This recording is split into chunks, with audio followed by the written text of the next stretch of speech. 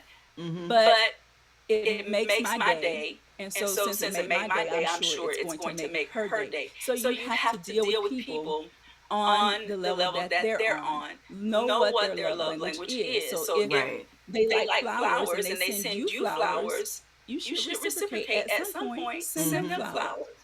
Or if they pick up the phone and call, then that's probably a part of their love language. So you eventually want to pick up the phone and call them. You want to reciprocate. Right. So that's a part of nurturing, nurturing, nurturing a friendship and protecting a friendship and being there when they need you. And so that's what I have to offer for anybody that's in your life. Pay attention to what they do. Pay attention to what they like. Pay attention to what makes them happy.